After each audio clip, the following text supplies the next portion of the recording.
মধ্যে সেজদা দেওয়ার জন্য সবাই টয়লেটে।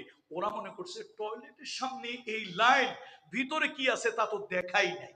আবু সুফিয়ান গিয়ে আবু সুফিয়ান, আমরা কিন্তু আর কিছুই করতে পারবো না। ভয় কিন্তু আবু সুফিয়ানের মধ্যে একটু ঢুকছে, ভয় একটু। রাতের বেলা কইলাম দেখে আসো, গুনে আসো।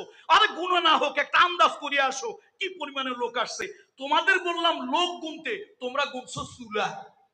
কয় শত শত চুলায় রান্না হইতেছে। তো শত শত চুলায় রান্না হইলে কত হাজার কত লাখ মানুষ আসছে, তার তো হিসাব নাই। কি হিসাব আসেনি আপনাদের কাছে?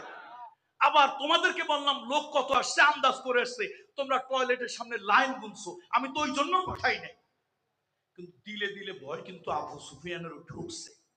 সে চিন্তা করলো যুদ্ধ বোধহয় করা যাবে না, কেন শত্রুর সংখ্যা কেমন ওইটাই তো জানি নাই, যুদ্ধ করবো কেমনে।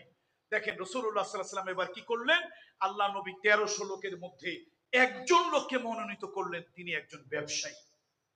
সুবহানাল্লাহ, বাড়ি গিয়ে বলেন সুবহানাল্লাহ। এখানে বলা দরকার নাই, বাড়ি গিয়ে বলবেন। আরো জোরে বলেন সুবহানাল্লাহ। রাসূলুল্লাহর সাথে লোক কত?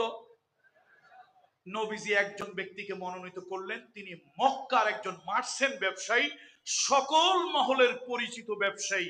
তার কারণ ব্যবসায়ীদের সাথে সকলের একটু ভালো সম্পর্ক থাকে। এই জন্য রাসূল সাল্লাল্লাহু আলাইহি ওয়াসাল্লাম সাহাবীদের ভিতর থেকে এই মার্চেন্ট ব্যবসায়ী ওসমান ইবনে আফফান, কলিজা থেকে ভক্তি শ্রদ্ধা মুহাব্বত নিয়ে পড়ুন রাদিয়াল্লাহু তাআলা আনহু। রাসূলুল্লাহ সাল্লাল্লাহু আলাইহি ওয়াসাল্লাম এই ব্যবসায়ীকে পাঠালেন। তাহলে ব্যবসায়ী ভাইরা, দেশের যখন রাজনৈতিক দুরবস্থা, তখন একটা কান্ডারির ভূমিকা কারা পালন করতে পারে? ব্যবসায়ীরা। দেখছেন রাসূলুল্লাহর হিকমত। রাতের বেলায় টয়লেট কমাইতে বললেন, এটা একটা হিকমত ছিল। রান্নার চুলা বাড়াইতে বললেন, এটা একটা হিকমত ছিল। অন্য কাউকে না পাঠিয়ে নবীজি কারে পাঠাইলেন?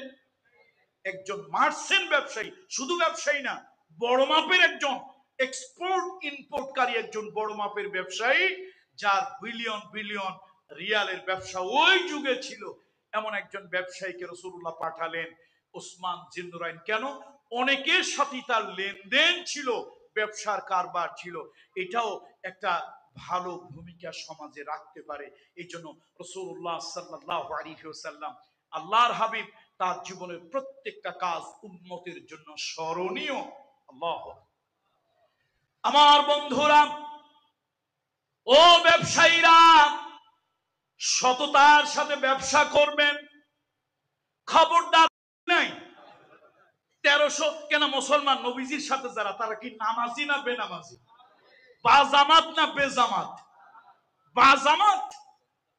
সুতরাং বাজামাত নামাজ পড়ার জন্য সবাই তো টয়লেটের সামনে হাজত সারবে, ন্যাচারাল কল সারবে, ওযু করবে, রাসূলুল্লাহ সাল্লাল্লাহু আলাইহি ওয়াসাল্লামের শানে বাজামাত সালাতের জন্য দাঁড়িয়ে যাবে।